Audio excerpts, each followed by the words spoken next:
What do you want? Oh, doesn't matter. Good morning, everyone.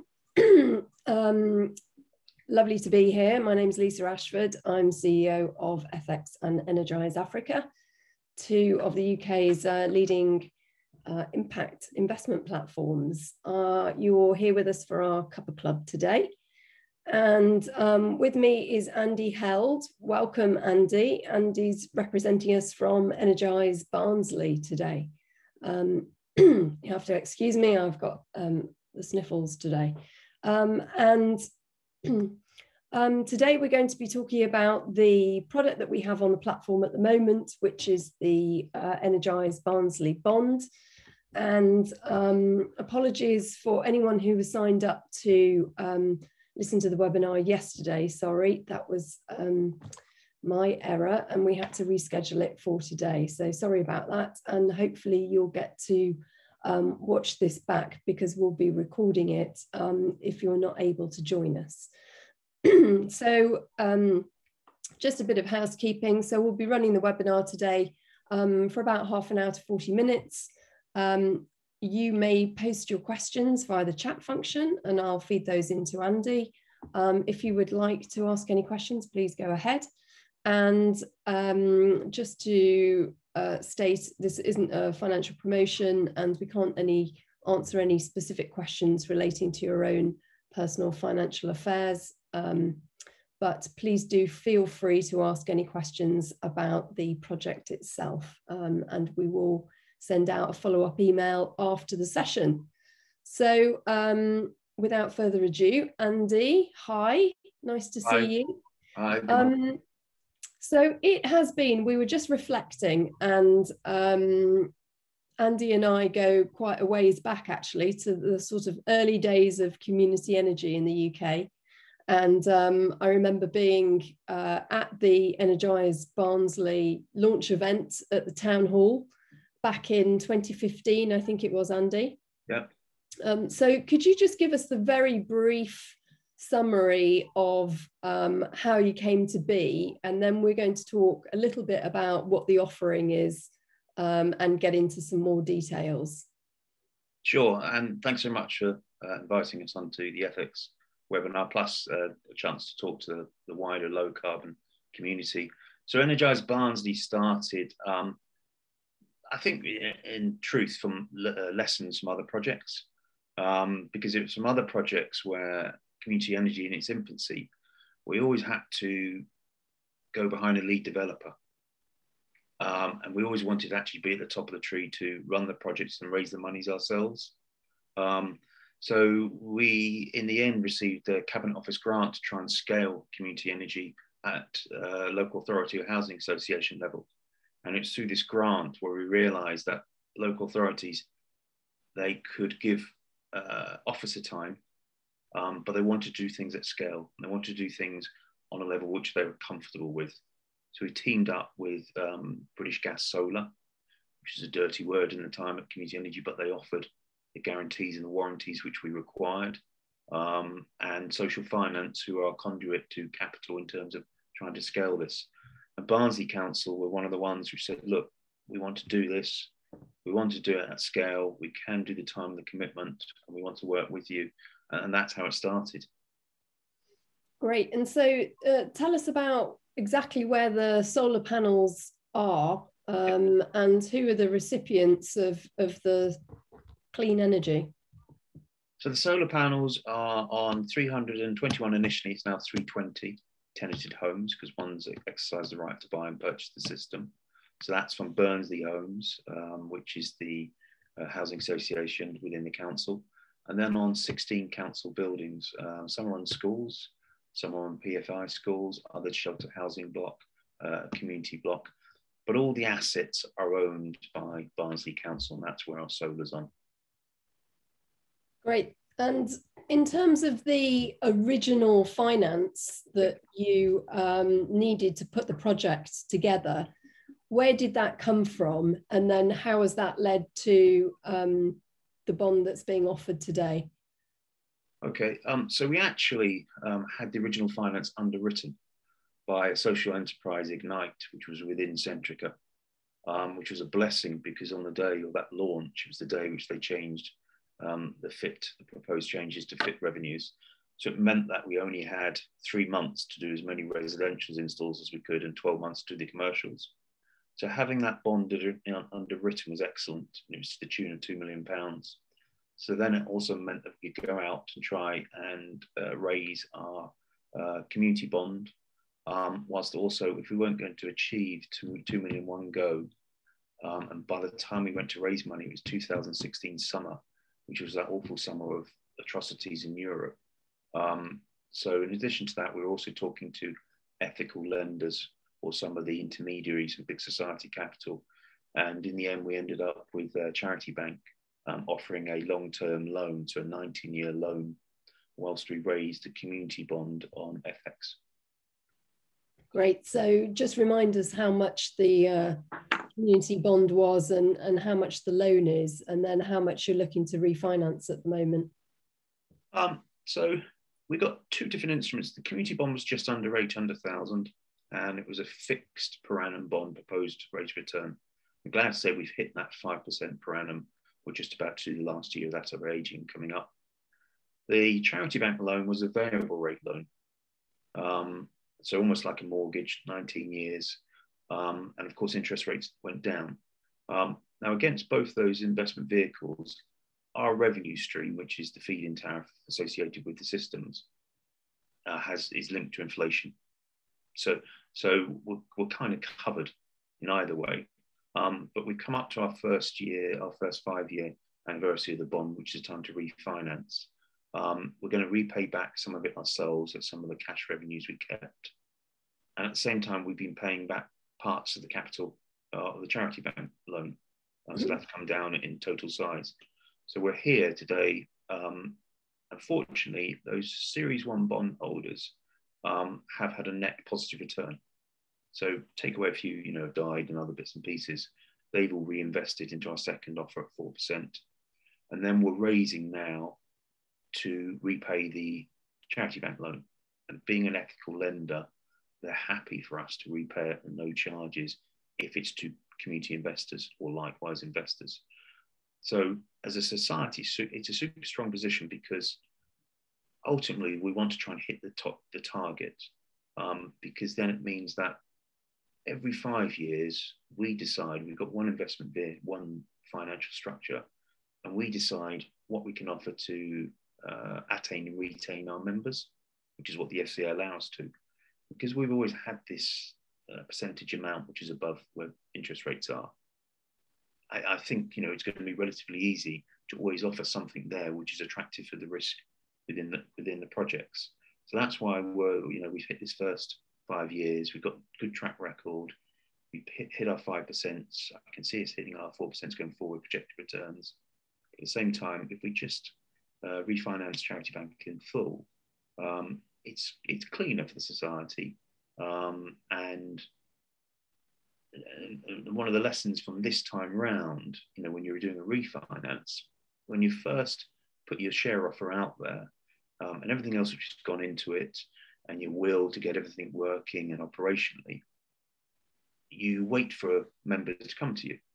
Second time around, you know some of those members through the AGMs and through questions, and by calling for this offer. So the attachment to those members, and in order to make sure that their return is always going to hit what it is, and to see it out to the end of the project, for me, it's a lot stronger than the first time round, because of, you've got people who are adding more sums in, who might live locally, who love what we're doing on the social and environmental side, but all of a sudden, you realise that you're actually steering this vehicle for as much for your bondholders, your members, as well as for the community benefit, which is for the residents and the local community.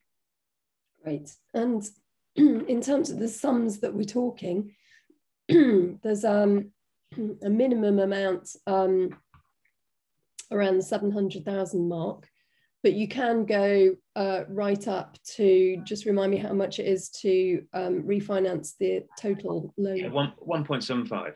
Okay. And so we're at 1.3. So the community bonds all refinanced, and we're well into the charity bank loan in order we can pay back a part of that, and if we do it and we are left with a little bit left, carry it within the society, it's fine. We could offer that to bondholders at the next AGM, or through cash flow start to pay that back. So that, you know, there's a level of comfort here, as long as I always describe it as in the top, we've got our systems and our revenue, and against that we've got our operations, maintenance. We do the asset management.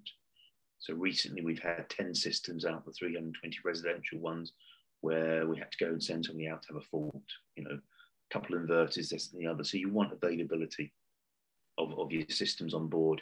You've got insurances, and those are your project costs. So as long as we keep on doing that the way we've been doing it, and with the income stream linked to inflation, you know, there's no reason why we shouldn't see this bond offer out, pay back some capital after 5 years, and then offer another attractive return. Okay, so just for absolute clarity, there isn't an expansion in terms of new solar panels going in. At this point, it is to refinance Charity Bank out of the loan, presumably at a slightly more favourable rate, and you know that continues to offer potential surpluses into the community fund, which then goes on to do other good stuff, which we're going to talk about in a minute as well. Is that a fair summary? Yes, definitely. The Charity Bank rate, because it was variable at the moment, is slightly under what we're offering community bondholders, but there's not a massive difference. You know, in the way that's going to move, for us, it's just whether it happens in 12 months, 18 months, or 24 months. You know, we could even carry it through that loan, but it's just cleaner to then say, right, we're 100% community invested. We've got all our bondholders on board. They're happy with where we are above what you can get in a bank account.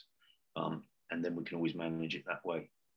In terms of, there's no new solar going on, no, but we do have plans to do more solar installs, which we'll talk to later, with the same risk profile. So tenanted homes in Barnsley, we know the solar well, it's against an existing revenue stream, we'll be offering the same returns.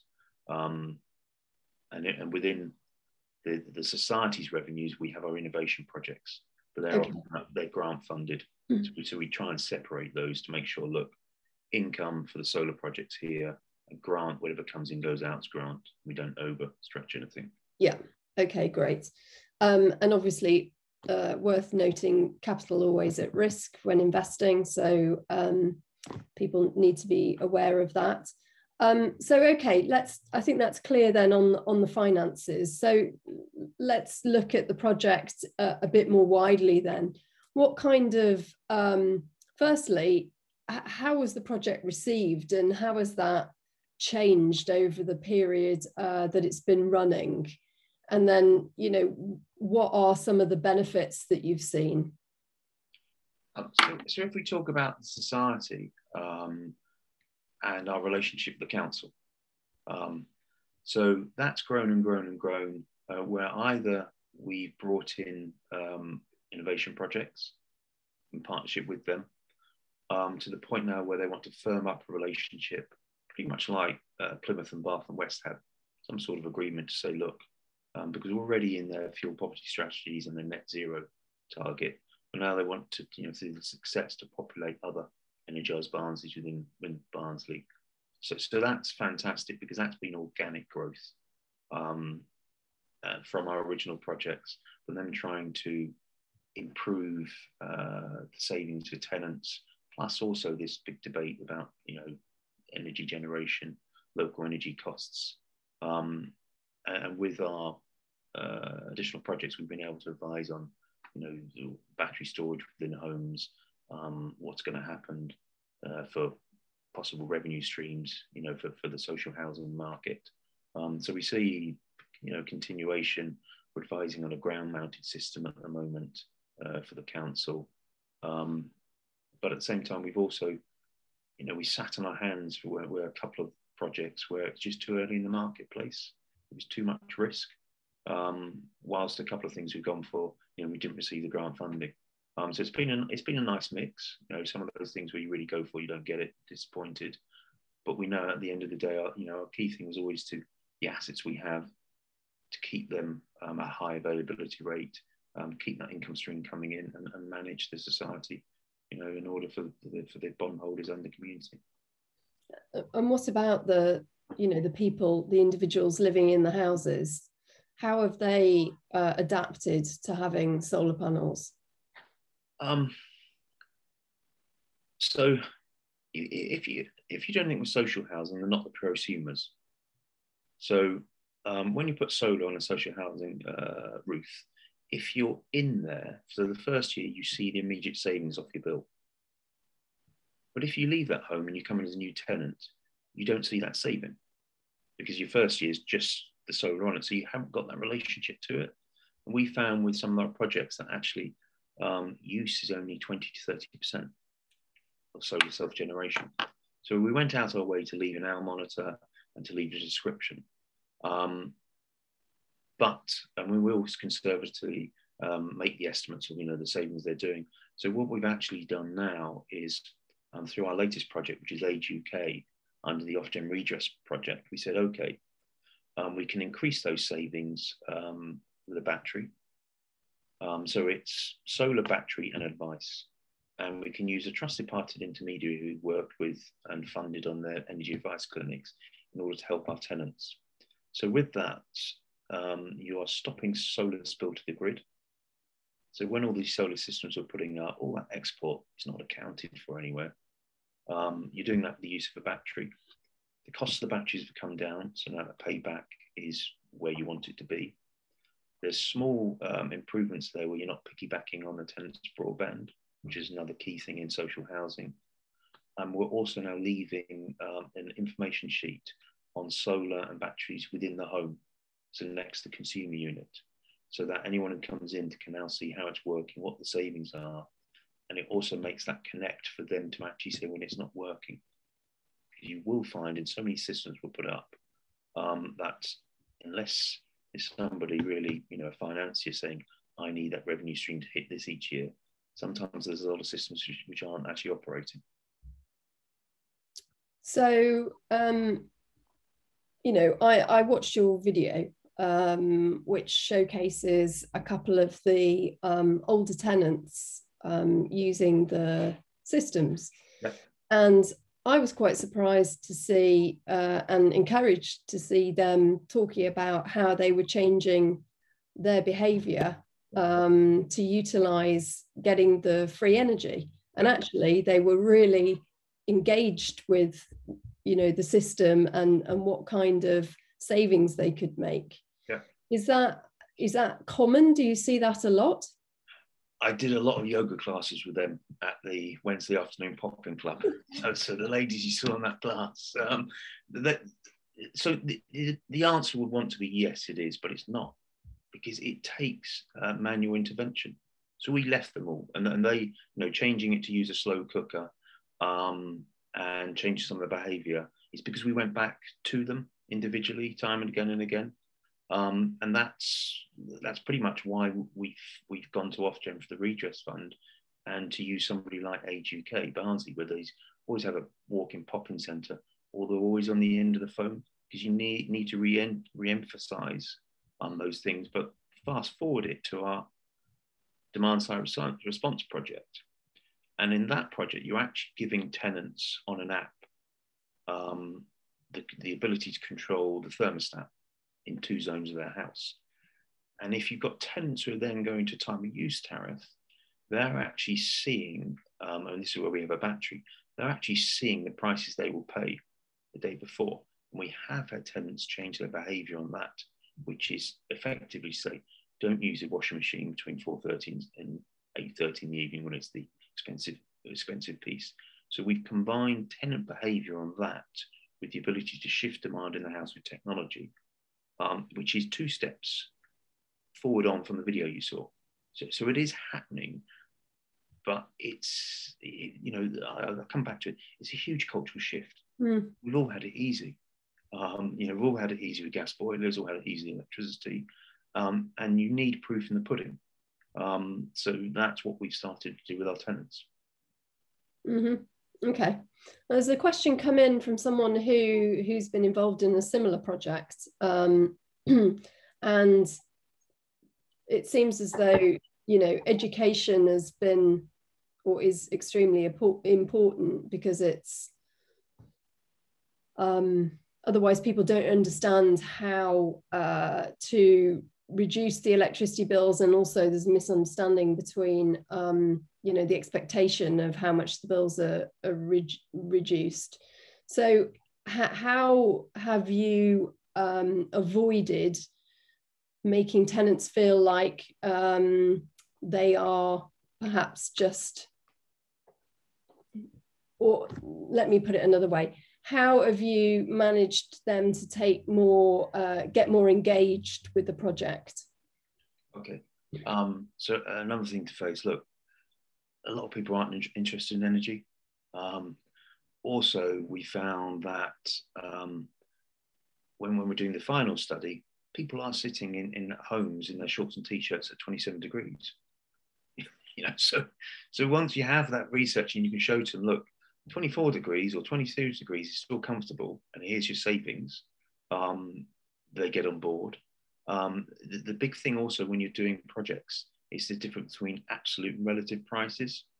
So by the time you start a project, particularly the ones recently, price increases have been 40%. So, you know, you're showing them savings, but in absolute terms, their bill's gone up. But you're showing their savings what it is relative to without savings. Right. But, you know, going back to it, it's continuation, contact, trust, and easy explanation. I mean, all of this, you've got to be able to explain to your mother to make it work. And there's no silver bullet. I do have, we have found with projects, if it's another group, we found with projects that food vouchers, you know, are very good to have, you know, to, if particularly, you know, you've got a couple of teething problems in a technology or something else, then, you know, a food voucher or the equivalent value to tenants, you know, works well to aid the process, you know, within projects. So let's talk a bit wider about the social and environmental benefits that the project has created, and also how you use, or how some of the community funds have been used as well. So can you give us some idea of what benefits Barnsley has seen and beyond? Yes, so we always want to keep the process quite simple. The rules of the society allowed us to have quite a wide remit for where the community surplus fund would be. So we put out a notice a couple of months before the AGM, invite entries, and the one big thing is they have to report on where the grant money's gone. So give us some sort of assessment after 6 months or 12 months. The members will either vote in at the AGM or give the directors the ability to choose. So in that, we worked very well early on. It did a lot of work in Goldthorpe with a fantastic group there who were really targeting neglected areas, neglected streets. So for me, one of the favourites was solar skips, we called it. So where you have an area with lots of fly tipping, or there's junk in your garden, you pay for a skip to come on a certain day, you're allowed to put all your junk in there, and then some of the group would pick up litter and put it in the skip, goes away. At the same time, you then started to put planters in the areas where there's a lot of dog fouling and everything else. And all of a sudden, those community leaders start to build up the strength of feeling within the area, and saw great improvements. And then it went on to finance some of their equipment for gardening areas and allotments. We've done other work, LEDs I would do, you know, all day long. So we've replaced the old lights at the theatre, so community theatre, tungsten lights with LEDs, big expensive ones. At Age UK, at the HQ, which is a drop-in centre, the elderly tenants, you know, your eyesight's going at that stage. The point of LEDs is lower carbon emissions, lower electricity use for them, and financing it is, you know, relatively simple. You pay a local installer. So we've got a couple more we're looking at there. We teamed up with Fair Share Yorkshire through the Henry Boot Foundation in order to pay for qualifications, you for people working in that sector. Other projects, money into a local community farm. So I always talk about the Rehouse Rabbit, who was at our AGM. Why not? And the benefits they have that for local schools. Local school playground we refinanced. And then this year is our largest donation to date, 20,000 to the Community First Credit Union. Coming out of COVID, those hit the hardest. This was, cash for 4 services which they have for their members, which included an emergency AGM card, help with utility bills. And with that, we worked in partnership with the council, who are doing initiatives in this area as well. So we found small amounts have gone a longer way. We've had really good response, and that's in addition to the sort of benefits to the tenants. And that's always the surpluses. So going back to your original point of, free cash flows and the finance parts of it and members, this is what we're doing with the surplus.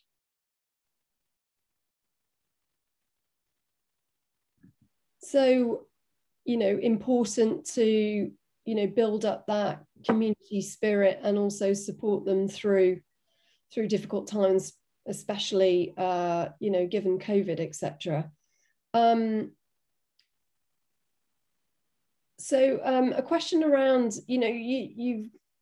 I've read that the project has been award-winning, and it's been showcased as, although not an easy project, one which has really pushed the envelope. And you're obviously building on that with new work around the innovative side of demand management, etc. To what extent, could you see this being replicated elsewhere? Is it still possible to replicate this model with the feed-in tariffs, having been reduced? And so not with the feed-in tariffs. So I'll go on to replication, which others could do, but recently talking to other councils, the great thing is that this is now high up on their agenda. And there are different models, and this particular one, a neighbouring council. So we explained our relationship, and you're a long-term broad church, which is your society, which lasts beyond council terms. So because you've got elected officers, haven't you? Plus you've got different parties and everything else, and worked how it's worked well, and what we can offer, which is perhaps the speed of the community benefit society might be a little bit faster than the way your local authority does. So there's definitely partnerships there which are working well. There's examples of, there's not one size which fits all. For us, the exciting one we have, which is replicable. So if you go back to those original installations, whether it's solar or wind, if you remember, they all had 7, 8, 9 year paybacks, cost of kit. So they've actually paid for themselves. So with us, we had the council who did similar amounts of tenanted homes to their own solar. Now that income stream still has, and this is 25-year tariffs, it still has 15, 16 years left. So what we've agreed with them is to say, look, due to platforms like Ethex and community energy sector, we can raise money to install more solar on the same terms, so it's not reduced electricity, it's free to the tenants, if you essentially give us an IOU or write that income stream back to us.